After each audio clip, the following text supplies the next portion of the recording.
各位观众朋友，大家好，欢迎收看11月30日 AM 新闻，我是嘉豪。今发生什么大事代？头先就来报您知。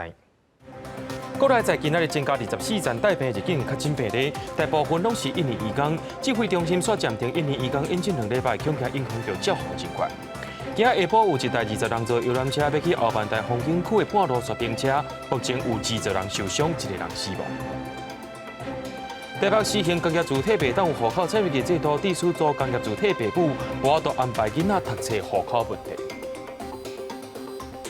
伫今仔下晡，在南投仁爱乡发生一站游览车并车意外，是一台20人座游览车要去后万大半路，却因为路径伤过弯，规个冲出去。目前有20人受伤，1个人死亡，详细事故原因还佫伫咧调查。20人座的中型巴士倒伫对向车道被救出来，乘客坐伫路边等待救援。下坡突然间刹车都没有，我就沿路靠那个护栏就翻车了。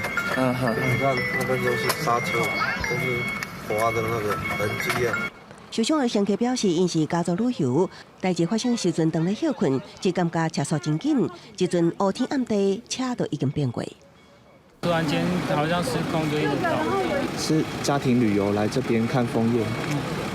意外发生伫30中昼12点36分，这台中型巴士经过埔里往澳万大方向，倒转十号道路1.5公里的所在无驶离冰车，车顶21人，有15人轻伤，5人重伤。57岁姓黄的查甫乘客伫冰车时阵被弹出车外，送医不治。1、2、3。由高雄来的那个旅行团还不慎翻车，受伤的部分分别那个11个人送埔里基督教荣民医院，9个人送埔里荣民医院。受伤的一家人是30早起6点半为高雄出发，到南投一日游。这台7.5吨的中巴，2012年2月出厂，这个月初10才拄啊保养过，有特别进行大档啊调整。这台车有21摆违规的记录，驾驶本身有几啊摆驶私人车辆的违规记录。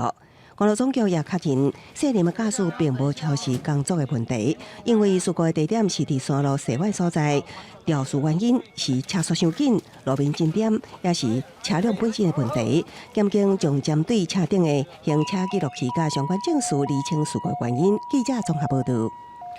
讲到明年美国猪肉的进口问题，正正在做中研院院长的李万德，伊是头摆发表伊的看法。伊认为讲，若准有伫咧标准之下，对健康影响讲未讲介大。而且讲到一个温准量的问题，经济部长吴美花是搁再强调讲，拢有符合国际标准。另外，农委会所推动的台湾猪肉证明标章，对12月初1，也就是明仔载就要开始实行啊。虽然外界的质疑声音真多，民进党政府依然坚持明年要放宽美国猪肉进口的政策。中研院前院长李远哲头一摆对此发表看法。它在标准底下吃了，对健康影响不大，所以它一定有一定的标准，超过了标准是不好的。有莱克巴多胺的猪都说不好的猪，也不一定。行政院20日公布5项管制措施，包括必须爱清楚标示产地。李远哲认为政府拍拼做到安尼算是袂歹，但是依然有人批评，无进一步伫产品标示敢是有莱克多巴胺，对美国进口内底敢要标示的问题。经济部长王美花重申，符合国际有客观的标准。农委会建立台湾猪证明标章，嘛要伫12月初1开始打，按算年底进前至少有15000件申请。我们要很客观的来看这个问题。台湾如果要加入国际社会，在很多时候到底是符合国际的想法，还是符合它其实只是做一个比较政治性的想法。现在进来台湾的猪肉只有13个国家，欧盟9个国家都不会有用，会有可能莱克多巴胺进来的只有美国，所以标示产地来源国是美国，其实那个意义就很清楚。政府为真济方面去做，要降低民众对内地的疑虑。民间反杀马精团体是认为5个管制措施无效果。针对像行政院现在提出的5大管制措施，我们认为这个都是没有效果的。如果表决通过，或是让它自动生效的话，我想我们都不能接受，我们还是会上街抗议。无法度接受美国内地进口，民间团体无排除再度行上街路，要表达反对高地决心。记者郭彩台北区台北报道。讲到顶礼拜五，国民党团伫立法院拼猪北内，因也质疑讲立法院长游锡堃行政无中立，跳过国事论坛。不过游锡堃在今日表示讲，是因为国民党已经连续阻碍40天啊，才无法度进行国事论坛。也若讲到国民党团6月占领机场所破坏公物有41万，到今还未赔钱以外，顶礼拜拼猪北内伫地毯顶头，若准地毯爱全部换新，可能阁爱赔100万。而且立法院拼猪北内反对议事，国民党团指控立法院长游锡堃无中立跳过国事论坛。游锡堃强调，受到阿兄反对国事论坛已经超过40天无举办，自有公平。尤其猪北内有损机场内底地毯，敢若是清理的费用，也是国民党爱负责。我想大家都知道，国事论坛为什么超过40天没有办法举办？到底是谁没收的？这个是哪一个党团拿进来的？那当然那个党团要负责。地毯要100多万。民进党伫位抗议国民党团真济摆破坏机场设施，爱立院艺术处一个处理。针对机场被猪北内破坏，林志嘉表示，清洁公司有加强清洗消毒，若需要换地毯，会对国民党求偿100万。另外，佫讲到国民党6月占领立院破坏机场大门的41万，到即马拢无交出来。不过，南亚立委质疑护航。那么喜欢跟人家要钱，以前民进党花损了这么多立法院，为什么都不要？你这不是不中立，不然你这叫什么叫中立啊？民进党人家都有付钱呐，人家都有付钱，你去拿收据来给我看。我认为在院区管理最大的缺失是国民党团他们的动作上面这个横行霸道。这紧接来处理。如果说行政院愿意把莱猪延缓进口的话，要我们赔偿，我们每个委员的薪水拿出来，我想我们都绝对没有任何的话说。电力文也指控立法院审查监察人事权的时阵，动用上把警力保护监察院长陈菊，因为不满电力文连番的炮轰，民进党立委周春美也转倒啊，两人互相叫骂。林志嘉表示，立法院行政中立。绝对未动用国家资源袒护任何政党。记者综合报道。咱继续来关心国内疫情消息，在今日国内增加24个带病入境的无法试验确诊病例，其中有20人是印尼移工。疫情指挥中心也宣布讲，对12月初4开始，印尼移工的入境暂停2礼拜。另外讲到秋冬防疫专案明仔载就要施行啊，那准备入境就要有3天以内的武汉试验体检证明。指挥官陈时中也表示讲，那准有无法度检验的正当理由，签切结书也是会当回来台湾。国内新冠肺炎境外移入病例大爆发，增加24例，从8个月以来，一天内底确诊第2关纪录，敢若数3月23、25例，其中新增加20例，拢是印尼籍移工，分别是17个女性、3个男性，年龄在20外岁到40外岁。早个20到27入境，这20人内底只有1人有症状，其他19人入境到即阵无症状。由最近印尼移入确诊个案大大增加，指挥中心对印尼入境所有移工进行回溯采检。结果939人内底，第2到有3个人确诊，31个增加20人确诊。这20位有这个确认有 PCR 的阴性证明的有8位，其他的可能是就说还没有看到他的证明。另外4例境外移入全部是本国籍人士，包含案例654是20外岁女性，去年9月到英国读册，早月13伫当地确诊，早月27返来台湾，入境主动通报采检才确诊。案例670是30外岁男性，去年8月到美国读册，今年早月22返来，伫厝检疫期间出现症状，进行采检才确诊。案例671是50外岁男性，长期住伫美国，早月20返来台湾，也是伫厝检疫期间有症状采检才确诊。特别注意的是，案例669是30外岁男性，伫2015年6月出境，今年早月16伫菲律宾捌出现手甲头壳痛的情形，个案因为遭到通缉，伫早月27遣送返来台湾，入境机场采检是阴性，第2天搁再采检才确诊，即阵已经列出接触者27人。那以匡列个案接触者27人，其中11人为同班机前后2排的旅客，列为居家隔离。由即阵境外移入移工个案107例，印尼就占83例，菲律宾有14例。为了维护国内防疫安全，指挥中心宣布，对12月初4开始到17，会暂停引进印尼12港入境来台湾工作2礼拜，并且看当地疫情，再个评估是不是对于12月18开始减少原来印尼12港每礼拜入境人数一半。入境来提出来的阴性检验的报告，是在跟实际的情况、真实的情况有所落差，所以我们研判在印尼的情况，不单是当地的疫情的严重，对于移工的管理，还有相关的检验的报告，都有跟事实有落差。另外，秋冬防疫专案12月7日开始，要求所有入境旅客必须有3天内底核酸检验的阴性证明。指挥中心表示，万一无都摕到证明，就要讲出正当的理由，请立即结束这方式，让入境。有一些特殊的情况，可能我们没有办法现在设想到，那因为没有办法设想到而阻碍了国人回国。那我们觉得应该要能够有一个可能他可以自己陈述理由，然后切结进来。但市长强调，签切结束入境的民众，若有正当理由未采发，另外民众所提供的检验报告，若是怀疑是假，也请外管做证件确认。到时阵唔若违反传染病防治法，也有刑法的刑责问题，民众千万唔通安尼做。记者综合报道。因为印尼的疫情当日严重，疫情指挥中心宣布讲，对12月初4开始，印尼移港入境先暂停2礼拜。不过，这款的规定可能会影响到咱台湾内部的照护移港需求。劳动部处长表示讲，会用其他的措施，甲开放其他的移港来源，希望会当把这个移港的欠缺的部分给补复起来。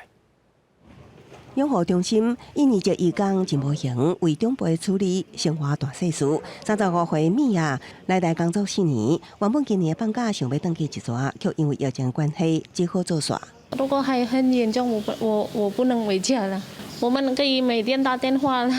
新冠肺炎疫情，台湾最近的境外疫例确诊以印尼移工较侪。指挥中心继续暂缓几间公司，中介移工来台了后，宣布自12月初4开始暂停引进印尼移工来台2礼拜。以台湾目前的产业甲社会移工数来看，70万名移工有26万多人是来自印尼，详细分出社会类移工有25万人是以印尼的19万多人上侪，所以暂缓印尼移工来台，可能会冲击国内的照护人力需求。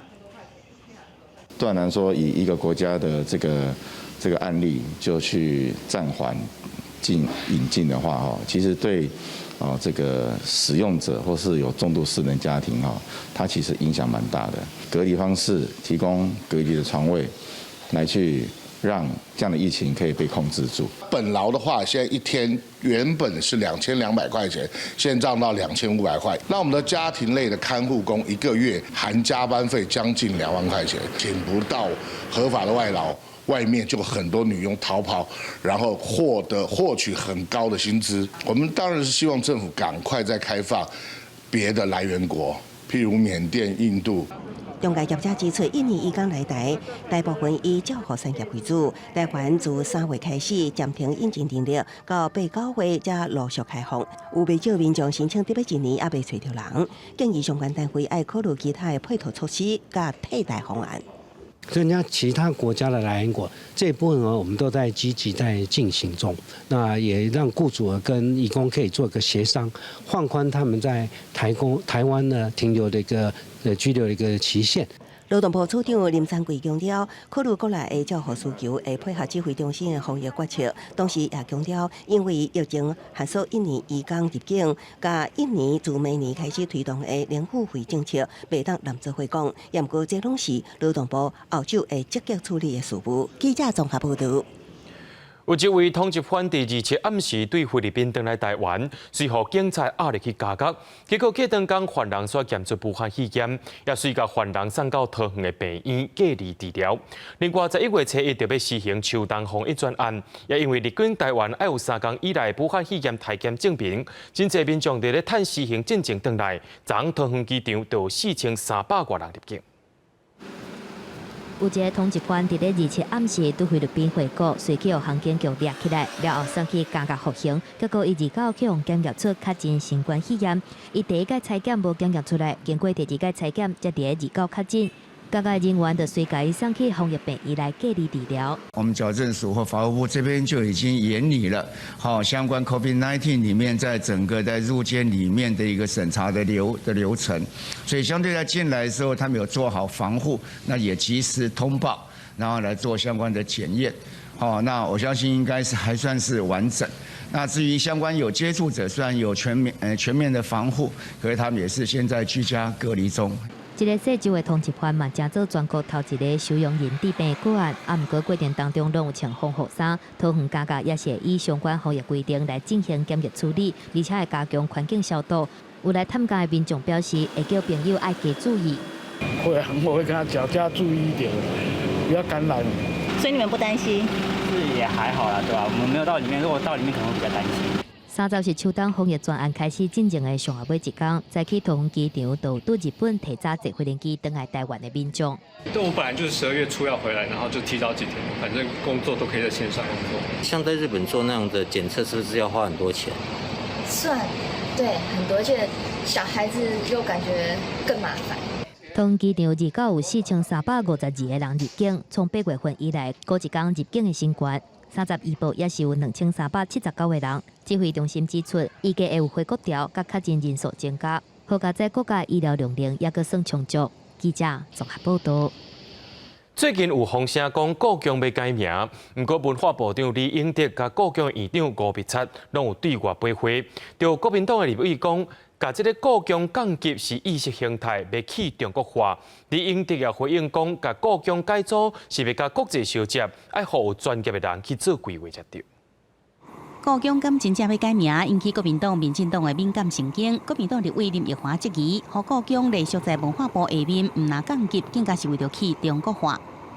今天真的很难以想象，当初在陈水扁时代是想把它提升隶属在总统府之下，但是现在我觉得根本就是完全是意识形态的问题。现在要把它降级成为3级机关，甚至还有改名的可能。那会改成华夏博物馆？这个是绝对没有讨论过，绝对没有讨论过，对。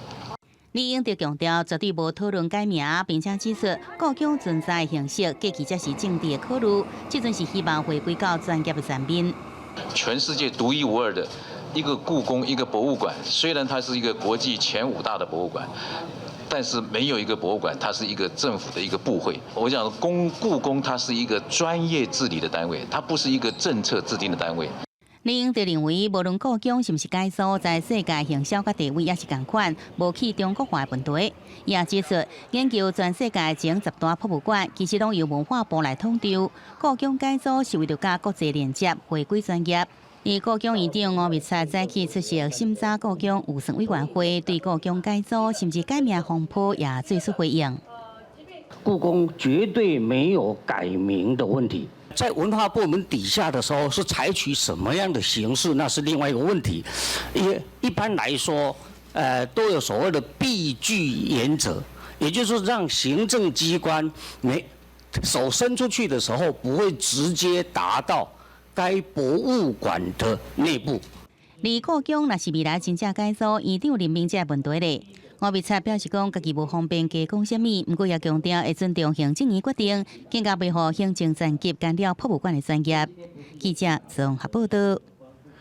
对着阮的镜头来看在地上大条，讲到台中捷运正伫咧试营运的时阵，所发生车厢的连接器绳啊断去意外。经过检查，讲这寡日本原装进口的捷运车也是问题了了。台中市政府表示，当时会当好，目前无时间表。台中捷运的绿线是由台北市捷运工程局冒去做的，因也表示讲会请公正的单位来做检测。因为连接器的特性断去，互台中捷运绿线试营运紧急冻电。这个月2日，台中捷运绿线的列车发生这个状况了后，台中捷运会同时间的台北捷运工程局甲日本原厂川崎重工业检测所有捷运连接器的特性，所发现另外一架车嘛有同款特性断去的问题。6个轴心有拆卸不下来的问题，那特别是拆卸不下来的轴心当中有一列。在近日，因为在调度把从维修厂调度到驻车场的过程当中，我们发现又有类似第一辆相同的这个断裂的一个情况。台中捷运表示，23开始检测18架车的特心，到29为止，有30支是正常的，6支无法度拆落来，有2支特心登去，而且有问题拢是日本原装进口的。虽然台北捷运工程局提出报告，嘛直接换新的，不过台中市府认为有系统性的问题，要求中心搁做全面性的检测。我们认为说，在日本组装的那一组是不是有些问题？哈，那也希望北捷能够就系统性的问题来答复我们。在这些问题水落石出、完全澄清以前，我们不会为了通车而通车。更进一步的那个材料检验譬如有它的机项检验啦、拉力啦，它的那个硬度，全部都要做。前车队的那个连接器确定都没有问题以后，我们才会向台中市政府报告。卢秀燕强调讲，安全比通车更加重要。目前通车甲试营运并无时停表。因为台北捷运表示，除了请第三方公证单位做破坏性的检测，找出原因来做改善，嘛要求川崎重工业订36支新的特心，用上紧的速度送来台湾替换，再搁做运转的测试。记者综合报道。讲到咱的台湾目前正在欠水，经济部也打算讲要伫新北市双溪、甲苗栗的天花湖，也有台南的南化，要起3座的新水库。不过起水库也着爱评估过，恐惊是无遐紧。水库的水位持续降低，台湾欠水的危机一直加悬。渭水二四水库的即时水情，会当看到台南的詹文水库，跳水量敢若23.06%；苗栗的明德水库，甲南投的雾社水库。跳水量嘛无到20%，台南的白河水库跳水量敢若7.67%，拢属于危险的等级。加上气象局预估，明年的2月份至4月份，要是反盛影的现象，雨可能会较少。目前经济部规划伫新北的双溪、苗栗的天花湖，也有台南的南化起3个新的水库，若搁加上甲全台湾7个水库的关度起较悬的计划。2个加起来，按算会当帮助台湾度过可怕的时期。我们不会有时间表，因为三座水库的新建，气方以及我们环保界、生态局都还有一些意见。那我们会以最开放的态度跟他们持续的沟通。水利署表示，极端的气候会是常态，加上政府拍拼打造台湾，成做高阶的制停中心，用水的量一定会增加。台湾的地形要甲水资源留条的有较困难，起水库来欠水是一定会的。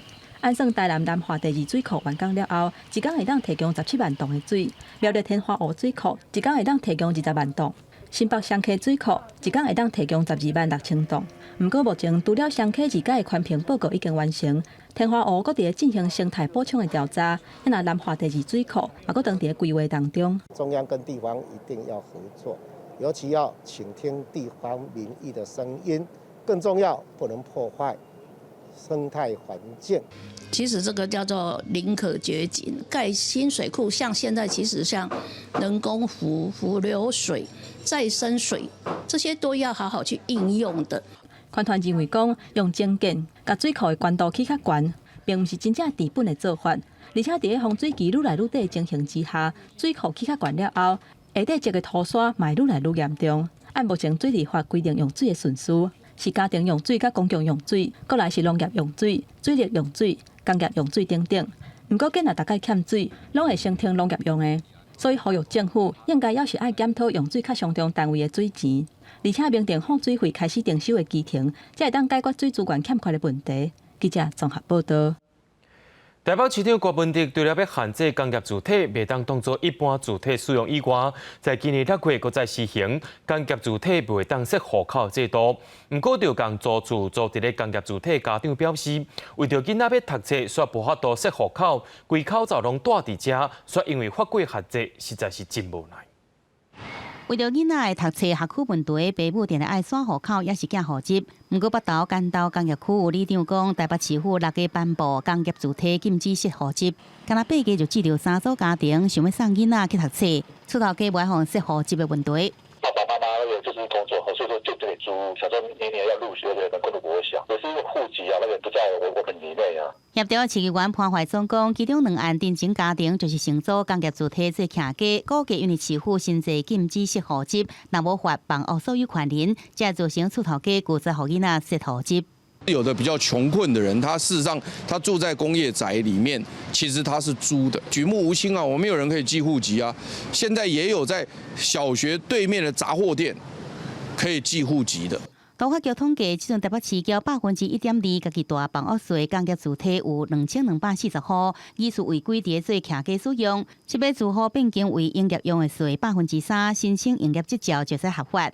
6个新制实施了后，若被查到有大的事实无改善，除了用法也不爱互伊设籍伫这个所在。有人在工业区里面设了户籍，那我们要看他是住家税率还是营业税率。第一阶段就真正的罚，就罚6万块，然后限期可以改善，停止使用。第二阶段就罚30万，断水电。民政局统计，6个了违法伫工业区新设户7月有23户，其中11户扣家己大的房屋税已经纳入专案查处，其他2000多户是毋是已经完成变更？都发局也无资料。不过即阵也无工业主体因为违规使用犯法的案例。记者综合报道。国际上要紧，头期先咱来关心香港的疫情。国条香港疫情是愈来愈严重，在今仔日搁再增加76人确诊。香港特首林郑月娥就亲身召开记者会，认为伫咧社区内面有疫情的稳状传播者。另外，拜三开始，香港的学校全部停课，公务人员也拢伫咧厝里上班。另外，拍电动、拍麻将、唱卡拉 OK 等等娱乐场所，也拢爱关店休困。香港疫情急速恶化，近1礼拜以来已经总计超过100例源头不明个案。30下晡，香港特首林郑月娥亲身来召开疫情简报，讲30个新增加76例确诊，并且头一摆承认疫情非常严重，社區恐驚存在看不出來隱形傳播者。本港發生嘅新一波疫情呢係非常之嚴峻嘅。昨天呢係接近4個月以嚟首次我哋嘅確診個案呢係突破咗100宗，每一宗嘅源頭未明嘅個案呢，都係顯示喺社區裏邊存在咗一啲隱性嘅傳播者。另外，跳舞群組繼續擴大，到11月底已經有519例相關個案，也擴及學校、公務員甲養老院。香港教育局宣布，12月初二開始，全港幼兒園甲各中國小全面停課到聖誕節假期了後，公務員必須伫厝上班，電玩場所、麻雀館，也有卡拉 OK 也關起來。餐廳今日營業到暗時10點，一度限制2個人。調全港學校將喺今個星期3，即係12月2日咧，就停止面授課堂。政府嘅僱員係唔需要翻嚟寫字樓辦公，係留喺屋企工作。用電腦上堂有啲唔方便咯，用書教咧會教得好啲咯。有時啲網絡會好卡咯。李港府也強制要求所有養老院全職人士院舍職員在12月14之前進行新冠病毒檢測。If they are required to do the COVID-19 test, if they don't, violating regulations, they will have a penalty. Each one will be 2,000. 林郑月娥也建議，山內違反限聚令、催暗令，也有強制檢測命令的罰款會對2000提懸到4000塊。港府宣布，為了加強檢測做法，已經動用2間酒店提供800房間做檢疫隔離。記者綜合報道。頂禮拜四是美國嘅感恩節，就算防疫人員一再呼籲民眾講看賣出門咧，不過民眾卻是怕去。就專家開始煩惱講，到聖誕節這段期間，無法氣驗的疫情可能會再壓起來，連帶影響到醫療體系。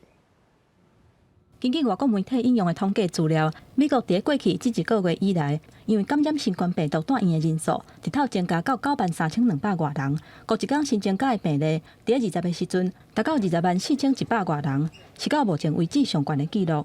另外，為阿拉斯加到西維吉尼亞州，為俄亥俄州到加州，美國有16個州，在21到27這1禮拜內，平均新增加的確診病例，攏小連續創下當地的紀錄。針對這點，各方攏甲疫情加速拖開的原因，指向大家過了的感恩節。美國運輸安全管理局 TSA 指出，敢若是感恩節前一天2、5，就有超過107萬的人次出入美國各地機場，是疫情爆發以來上懸的紀錄。到感恩節為止的1禮拜，人數嘛要到600萬。針對這點，無論是川普政府的防疫主管，也是拜登團隊疫情小組的領導人，攏感覺無啥樂觀。預估未來2禮拜，新增加的病例甲住院的人數一定會大增加，嚴重衝擊到醫療體系。不過，美國的國家傳染病研究所所長福奇認為講，趕緊好好來處理，也是有機會。It is not too late at all for us to do something about this, because as we travel back, to be careful when we go back to where we are, to just continue to do the things that we've been talking about. We can do something about it, particularly now as we get into the colder season and as we approach the Christmas holidays. 因为西方的加州就是16个礼拜平均新增加较震破纪录的所在之一，所以伫南加州的洛杉矶了后，北加州的旧金山嘛，为当地时间30开始，到圣诞节进前12月1日为止。每一天暗时仔10点到过顿天透早5点，禁止无共家庭的民众伫同一个室内，嘛禁止非必要的商业活动。也若伫东岸的纽约市，公立学校暂时停课了后，按算12月初7会重新搁开放，条件是按每一礼拜拢进行新冠病毒的体检。也若受到影响的学生，按算会超过110万人。公司新闻7家人编译。讲到已经选调美国总统的拜登，而到派人一组全部拢是女性的新闻联络团队，这是英国白宫唔捌有的代志。另外一方面，任期只剩52天的美国总统 Trump 接受电视访问的时阵，伊也承认讲官司真歹拍到联邦最高法院。川普法律团队开300万美金，伫威斯康辛州2个上大的郡所提起的重新计票结果立稿出来，确定投予民主党总统当选人拜登的票比川普加出2万多张。这是继续密西根、乔治亚、亚利桑那、宾州、内华达州了后，搁一个红转蓝的关键的州。川普已经接受福斯财经新闻台主播玛利亚·巴蒂罗莫的专访，伊承认主张的选举作弊案真歹拍到最高法院，也毋过伊未放弃，将坚持半年。Going to use 125% of my energy to do it. You need a judge that's willing to hear a case. You need a Supreme Court that's willing to make a real big decision based on everything that. It's not like you're going to change my mind. In other words, my mind will not change in 6 months. 法律专家拢认为，川普提出来的司法诉讼，伫无确实证据的情况，根本无机会成功。伊的主要用意可能是要破坏大众对选举的信任度。民调显示，多数的共和党人认为川普赢得大选，就算无证据，因也相信这摆大选防不着啊。另外，伫民主党拜登和金雷交接团队方面，拜登立稿里面一组全部由女性组成的知青新闻联络团队，开创白宫先例。白宫新闻秘书将由竞选团队发言人，同时也是要担任奥巴马政府白宫联络室主任甲国务院发言人的侦查期责任。竞选团队的副公关主任凯特·贝丁菲尔德将担任拜登的白宫联络室主任。拜登迄天一个团出伫出来甲狗仔算半岛，脚崴着气滑，经过诊所检查，发现有骨头支气，未来几礼拜拢需要请高种下来治疗。公司新闻王慧文编译。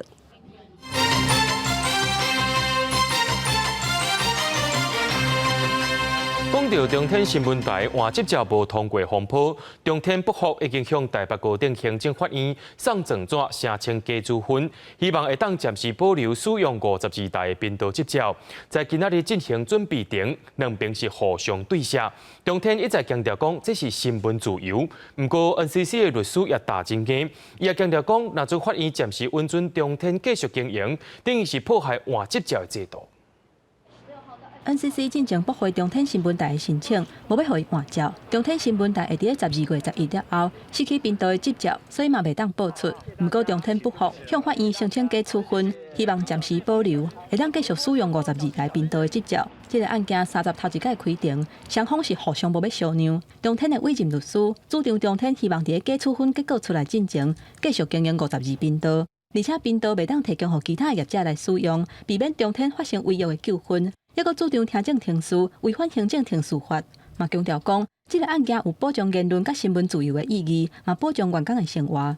中天新闻的这个案子呢，对于台湾的言论市场跟新闻自由的伤害跟冲击是非常重大的。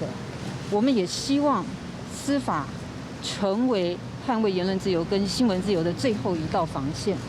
不过 ，NCC 的委任律师是主张讲，依法来审查，这是维护新闻的自由。中天的执照无法度展延，自然嘛无法度请求权利保护。若是暂时允准中天经营，嘛会破坏换照的制度。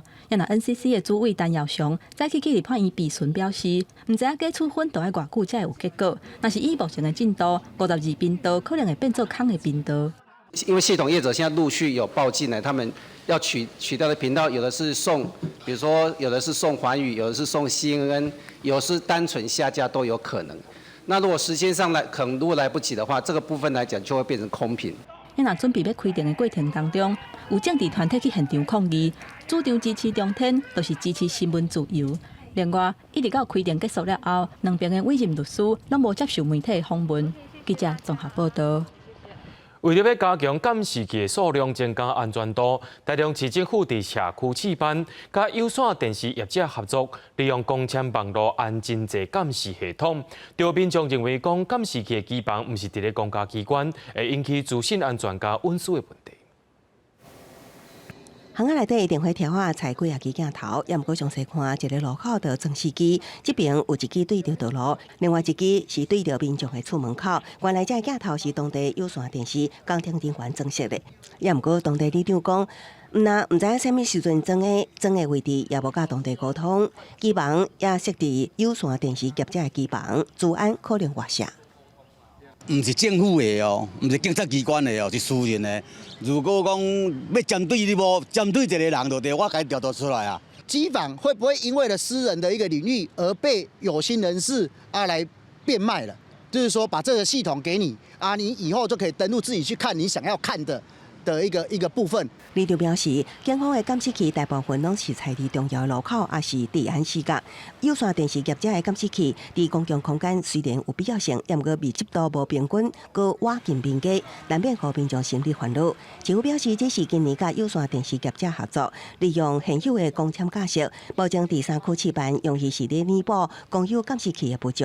也毋过期望架设伫系统业者迄边，政府表示未来将会刷到公所。架设那些摄影镜头，我们都不用去维护。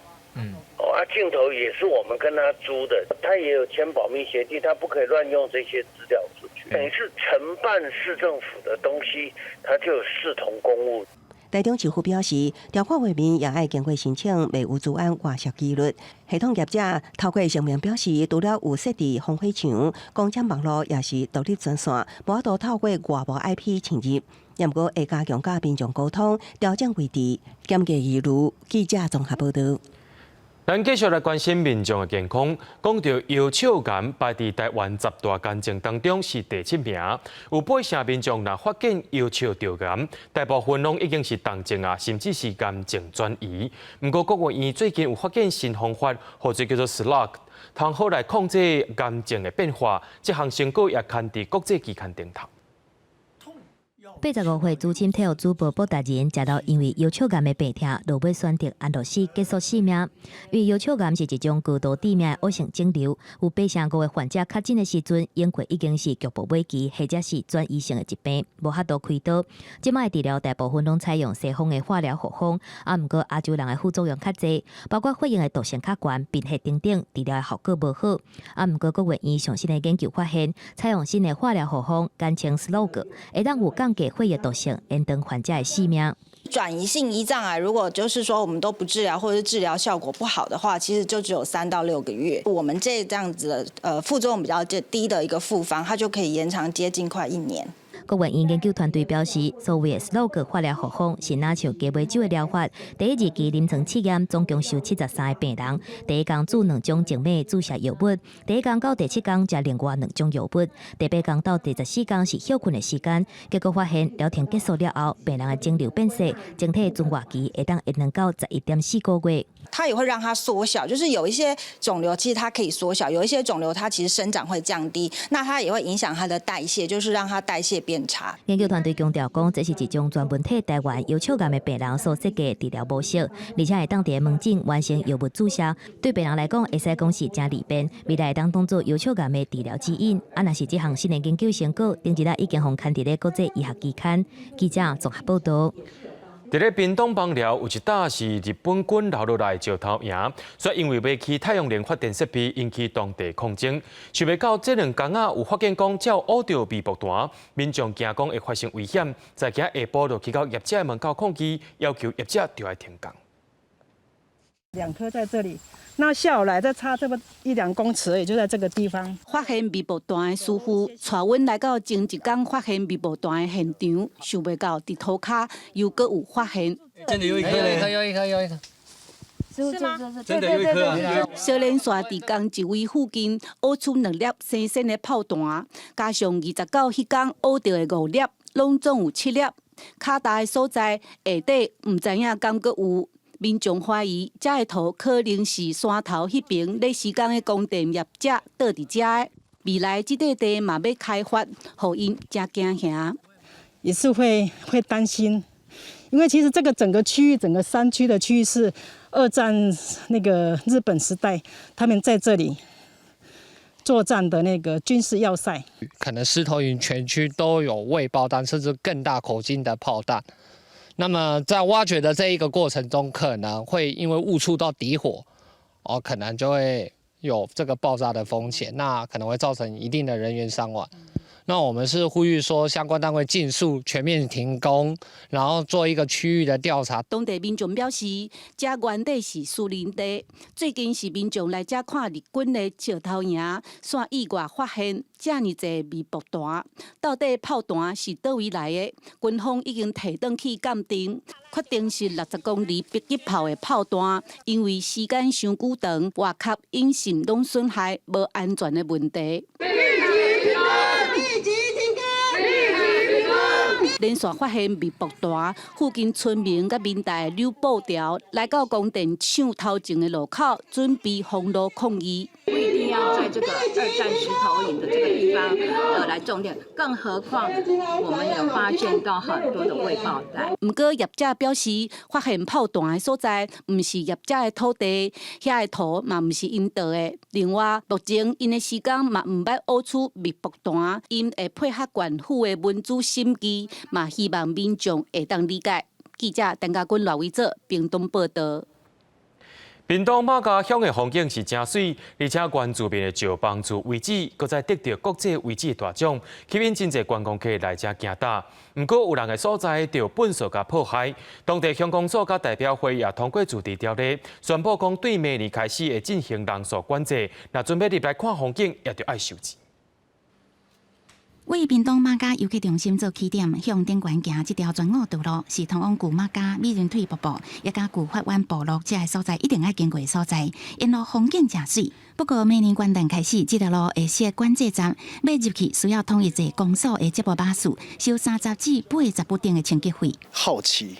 然后一起去拿我们的去动那些东西，或许收费是在筛选这些入山的客人。人数你可以管制啊，你可以预约啊，或者是散客管制散客的人数啊，但是你要收费我就不认同了。游客认为会当管制人数，应该减收还是免收费。不过马家乡公所其实也有考量，全澳道路甲通往旧法湾的道路，即马拢由乡公所伫维护。若是天灾路歹去，维修费较袂着上千万，收费加减会当补贴维护费用。许多的游客就喜欢到我们这一带呢，上山去看风景。那每一次呢，都带来了大量的垃圾啊。我们是打算比照阿朗伊古道的模式啊，就是都采取网络预约。马家假日一天差不多有500至1000个游客来算，管制了后，全澳道路一天敢若开放250位网友预约人客。因为山友对收费的规定真不满，公所表示会搁召开协调会，希望会当讨论出双方会当接受的方案。记者综合报道。台东的万东稻啊已经收成啊，不过政府规定讲袂当烧稻草。台东的农改场就替农民想办法，唔但甲稻草捆开捆，甚至搁甲因边砍草啊的稻草树，也替农民解决稻草的问题。稻仔挂好，田里拢招稻草。过去捌建议农民甲放互喙做肥料，不过稻草伤济就处理袂完，尤其是二期稻作甲番当年一期稻作浪伤短，这种方式无法度有效互稻草变肥料，农民也是真困扰。到时候打架马上掉下来，如果你像这个很长的话，待会在火袋里面满起来的，没办法打了。台东山区农业改良场为了提供农民更加多元稻草循环再利用的方法，30地台东县种植面积有将近4000公顷的关山地，调集农民来示范将收集到的稻草编做草球啊，土地果园甲菜园的地面保湿佮保温，会当减少杂草生长，帮助产干管理。现在呢，也有一种稻草编织机呢，这个在如果编织好以后啊。我们整个要铺的话，那个速度会更快。另外一种方式是用稻草捆包机开入去田里收集稻草，直接捆做一包一包。目前台东县的农机业者协助农民拍包，敢若收一捆100块的工钱，不过囤地倒也是问题。关山镇农会美国学校特别提供场地，向农民来收工，蹲做稻草卖场来做游客的游乐场。如果能够创造一个堆置的场所，让农民在大量收集稻草的时候呢，可以有一个地方堆置。偏燕方讲，目前敢若囤2分地的稻草包，也有6分地的面积，会当提供农民来放。未来这稻草包也会当予需要的农民，也是民众来取用，摕来做肥，也是天然的农业材料。记者综合报道。南投德山的延靖社区出产地米，有的地方也有甲学校合作，唔但推广在地产业，也创造就业机会。伫社区内面也有开地文化课程，互民众学安怎泡茶。咱也赶紧来去品尝一下。地叶伫地瓜底铺平平，德山地区生产的小叶种红茶，冲茶温度袂使伤烧，上好是85度，爱悬悬啊冲，加加啊停。斟酌这款泡茶的美甲，才通啉到袂苦袂涩，后温好，香气有够的茶汤。原来喝茶也可以这么的优雅，然后那个茶师，他每个动作、每个细节，觉得他每杯的茶喝起来都特别香、特别的好喝。茶叶是德山镇延靖地区的名产，当地和云林科技大学产学合作，做活化在地产业。也创造侪的工作机会。因安尼社区办茶文化的课程，加居民泡茶，这个活动的反应是真好。社区阁招新住民、有富人人做伙来学泡茶。我们会教他们新住民练习新茶具怎么使用。每一项茶具我们都会一一介绍，然后请他们泡完3道茶汤。茶要浸泡多久啊？然后一些手势啊，怎样子？这些在以前我们是不知道的。出来，因为家里做茶叶了，先生都叫我来这边学习，以后泡给客人喝。参加泡茶课程的学员，也请参访的民众来啉茶煮喙焦，展现学习的成果。现场也有顺刷烧茶叶，推广在地的产品，让民众通转去享受茶米甘甜的滋味。记者综合报道。咱拢知影讲，戏台顶的布景色水拢真影目。伫云林县长的中校国小，就带学生囡仔去参访启动布景文创馆，描画新囡仔了解到传统的戏剧文化。一群囡仔提出在画当画师，不过因唔是伫学校在上一般的美术课，伊是伫倒画搬戏要用的布景。云林有出名的布袋戏馆，云林国际红仔戏节等等，是传统戏剧的基地。这边云林县中乡中校国小的囡仔兄囡仔姐参观的是恰当布景文创馆，内底保留古早顺手工画戏台布景的工艺。这回嘛，让学生囡仔家己发挥创意，画出海底花世界。你在里面画什么？我画了石头和珊瑚。我们今天来这边认识布袋戏，然后跟来画背景，在学校都无法接触这种特别的东西。中校国小本身嘛有戏剧课程，希望透过参访，让学生认捌更加侪做布景的知识。那安尼，现场阁让学生囡仔穿搬戏的服装，互因亲身体验。让我们孩子更对传统戏剧的布景有一个深刻的体验跟认识。就是随着那个场景嘛，你一看就知道了，像是在田里面啊，或是在什么庙里面啊，让民众能够深入其境。舞台布景嘛是戏剧当中真重要的部分，甲学校的课程设计做伙配合，深入了解舞台布景。未来无论是囡仔看戏，也是家己表演，应该拢会有无同的体会。记者综合报道。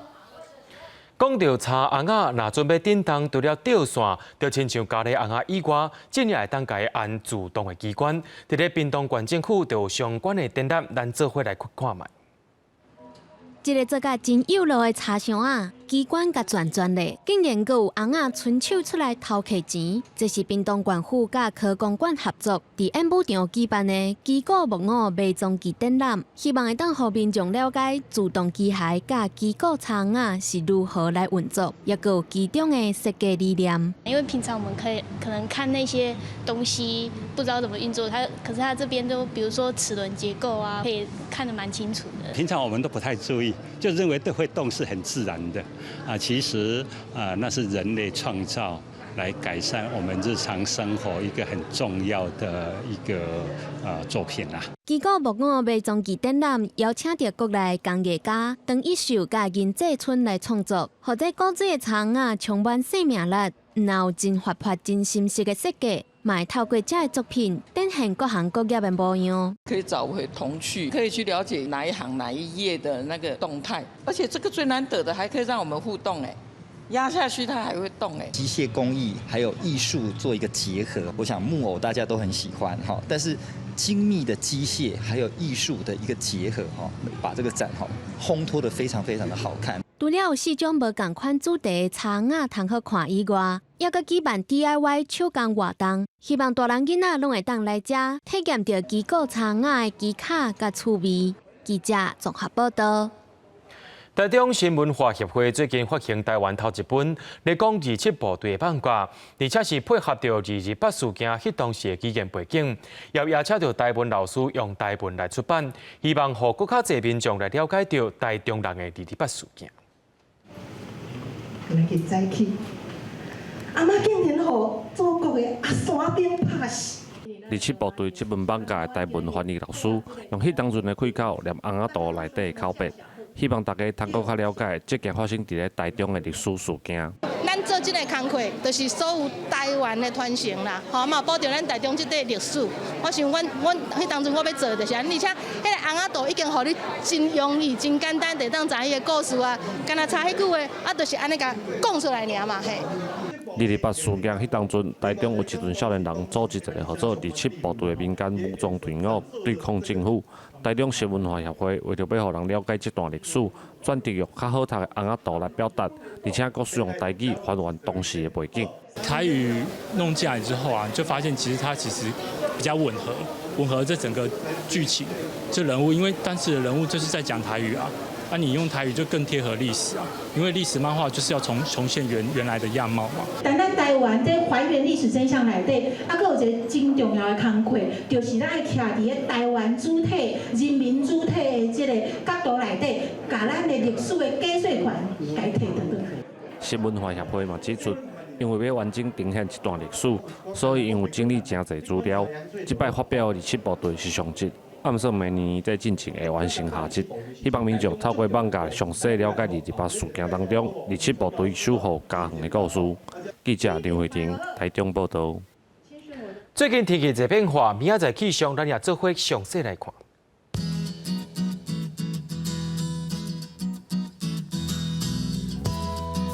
北部地区对18度到25度。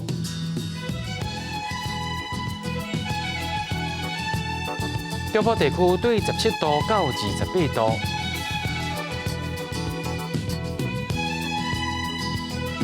南部地区对19度到28度，